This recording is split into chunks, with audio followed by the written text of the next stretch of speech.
Assalamualaikum warahmatullahi wabarakatuh. Di zaman sekarang kita hidup di era yang luar biasa. Manusia sudah bisa mengirim robot ke Mars, teknologi kecerdasan buatan berkembang begitu cepat. Negara-negara maju berlomba menciptakan penemuan baru. Setiap tahun dunia melahirkan ilmuwan, penemu, dan inovator hebat. Nama-nama seperti Albert Einstein, Isaac Newton, Nikola Tesla, hingga Elon Musk begitu dikenal dunia. Bangsa barat mendominasi teknologi. Amerika berhasil mendarat di bulan lewat program Apollo 11 Moon Landing. Perusahaan-perusahaan raksasa teknologi lahir silih berganti. Hari ini, hampir semua teknologi yang kita gunakan berasal dari negara-negara non-muslim. Lalu muncullah pertanyaan yang mulai sering terdengar. Kenapa dunia Islam tertinggal? Kenapa umat Islam sekarang jarang melahirkan ilmuwan besar? Benarkah Islam mengalami kemandulan peradaban? Pertanyaan ini terdengar menyakitkan, tapi inilah pertanyaan yang harus dijawab dengan jujur karena faktanya, dulu umat Islam pernah menjadi pusat ilmu pengetahuan dunia. Namun sebelum kita membahas itu, mari kita renungkan sesuatu.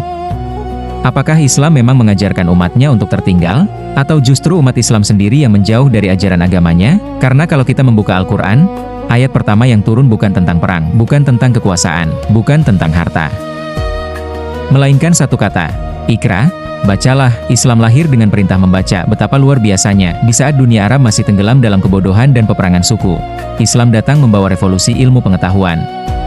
Bahkan dalam banyak hadis, mencari ilmu disebut sebagai kewajiban. Nabi Muhammad SAW bersabda bahwa menuntut ilmu wajib bagi setiap muslim.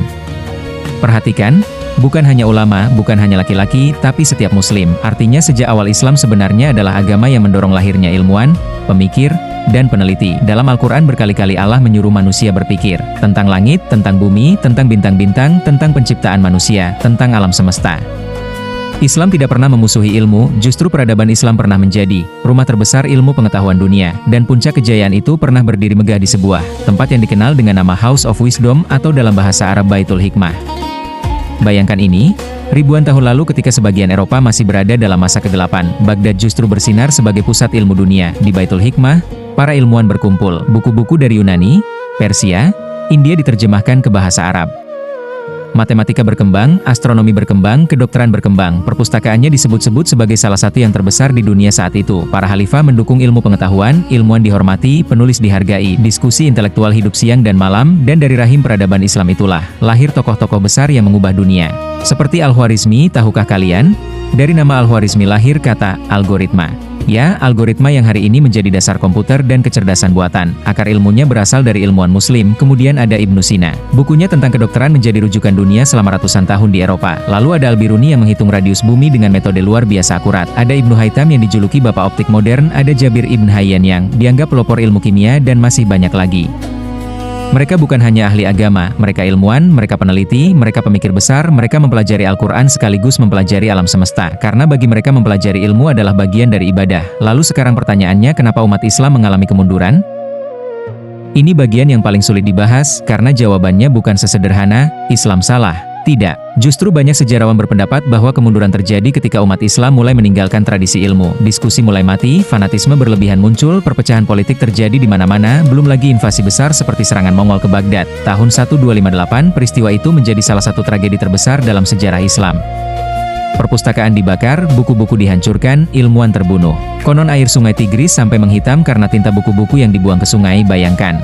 Sebuah peradaban ilmu runtuh dalam kobaran api, namun masalahnya tidak berhenti di situ. Setelah itu, banyak dunia Islam mulai tertinggal dalam sains dan teknologi, sementara Barat justru bangkit, belajar dari ilmu-ilmu yang sebelumnya diterjemahkan dari dunia Islam. Ironis bukan? Eropa belajar dari ilmuwan muslim lalu berkembang menjadi penguasa teknologi dunia.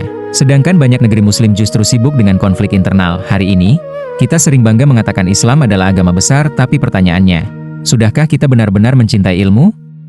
Karena kejayaan Islam dulu tidak lahir hanya dari ceramah, tapi juga dari penelitian, dari perpustakaan, dari eksperimen, dari keberanian berpikir. Umat Islam dulu tidak hanya membangun masjid. Mereka membangun observatorium, mereka membangun universitas, mereka membangun pusat riset, mereka membaca Al-Quran, dan juga membaca alam semesta.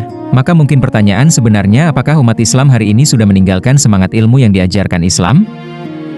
Karena agama ini tidak pernah melarang kemajuan, Islam tidak melarang teknologi, Islam tidak melarang sains, Islam tidak melarang inovasi. Justru Islam mendorong manusia berpikir, belajar, dan mencari pengetahuan. Dan mungkin kebangkitan itu masih bisa terjadi lagi jika generasi muslim hari ini kembali mencintai ilmu, kembali membaca, kembali meneliti, kembali berpikir besar. Karena sejarah pernah membuktikan umat Islam bukan bangsa bodoh, umat Islam pernah memimpin dunia. Dan bukan tidak mungkin suatu hari nanti itu akan terulang kembali, asalkan kita berhenti hanya bernostalgia dan mulai kembali membangun peradaban. Teman-teman, bagaimana menurut kalian? Benarkah Islam mengalami kemunduran? Atau justru umatnya yang sedang kehilangan arah? Tulis pendapat kalian di kolom komentar. Kalau kalian suka konten sejarah, peradaban, dan misteri dunia seperti ini, jangan lupa subscribe sekarang juga, karena di channel ini kita tidak hanya membahas sejarah, tetapi mencoba memahami pelajaran besar di baliknya. Saya pamit undur diri, wassalamualaikum warahmatullahi wabarakatuh.